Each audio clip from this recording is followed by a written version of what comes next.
哼，你自己做的事难道还要我们提醒你吗？蓝景怡顶着2个浓重的黑眼圈，一脸愤懑的回答，也顾不得蓝忘机还坐在一旁，对着魏无羡没有丝毫地敬意。魏无羡笑出了声，我不是说过让你们过几天再打开吗？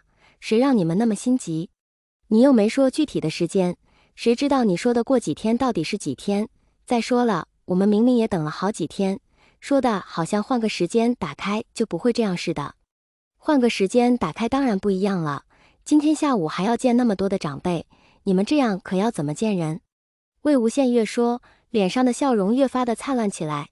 魏无羡这几个月闲得无聊，便把心思花在了给小辈们做一些好玩又有用的小发明上，有的是给他们平日里打发时间的，大部分则是除岁时能派上用场的符咒之类的东西。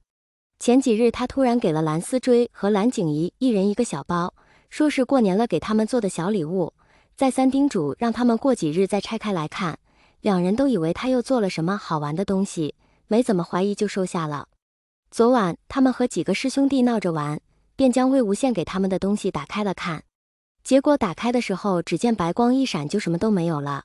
几人在屋子里找了半天也没找到什么，就觉得魏无羡只是想逗他们一下。谁知到了后半夜，那不知是什么的东西又出来了，并没有闹得鸡飞狗跳，只是各种变换形态，扰得人无法睡觉。蓝景怡胆子又小一些，他就变成各种他怕的东西唬人。本以为只是他们2个这样，后来发现当晚和他们在一起的同伴都被闹得无法休息，直到天色开始微微发亮，那小东西才咻的一声闪着欢快的白光消失了。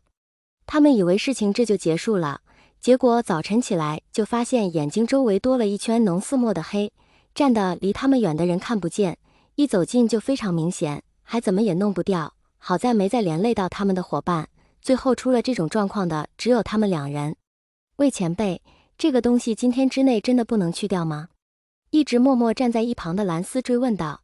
不能。魏无羡听完蓝景怡描述自己的遭遇，笑得眼睛都闪起了水光，听到蓝思追的问话，便又起了逗弄人的心思。果然他这话一出，2个少年脸上顿时一片精彩纷呈。魏婴、蓝忘机在一旁看魏无羡乐了半天，终于出声阻止。魏无羡也知道要适可而止，听到这声终于不再继续，却还是忍不住满面的笑意，说道：好了，不逗你们了，回去找厨房要点锅底灰，掺着淘米水擦一擦就没了。终于听到解决办法，2个少年脸上才又多了些笑意，对视一眼，这才正正经经的又重新给他拜了次年。魏无羡笑说：既然给拜了年，收了祝福就要给你们礼物，接过蓝忘机手里的红包递给2人，说道：这是我和你们韩光君给你们备的压岁钱，喏，接着想买什么就买什么。2个少年难得犹豫，半天不敢接。魏无羡看了又止不住地笑起来，弄得蓝思追和蓝景怡愈发怀疑，却又不敢就这么走了。最后蓝忘机看不下去，又从魏无羡手里拿过来亲自递给他们，才让2人放心的收下了。新年将至，纵使如蓝家这种清规戒律要求甚多的家族，也会放松下来庆祝一番的，是以平日里清雅至极的蓝家仙府也沾上了艳红的喜色。魏无羡说过年就是要热闹一些才好，所以每逢除夕总是会让小辈们到他们的院子里闹上一段时间。今年也是一样，蓝思追和蓝景怡将那捉弄人的术法去掉后，又叫了几个要好的小伙伴过来贴窗花、贴桃符。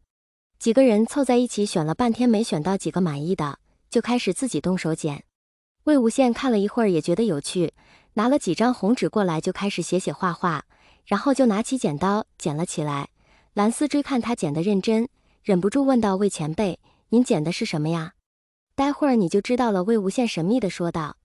等他剪完了，抖落剪下来的纸屑，展开来便看到一幅栩栩如生的兔子图案，准确地说是一圈兔子围着2个小人。虽然剪得很是简单，却不妨碍在场的几人知道这2个小人代表什么。蓝景怡看了几眼，犹犹豫豫说道：可是今年又不是兔年，魏前辈怎么剪这么多兔子？小朋友们立马点头表示赞同。魏无羡才不管这些，举起手里的东西叫到蓝湛：看这边，这样好看不好看？蓝忘机走近看了一眼他手中的剪纸，立马点头道：好看。我就想你肯定也觉得好看，得到肯定。魏无羡弯着眼睛笑起来：我们把它贴到窗上好不好？好。晚间吃过年夜饭，便要守岁，魏无羡的身子受不住久坐，蓝忘机便将他带回了净室。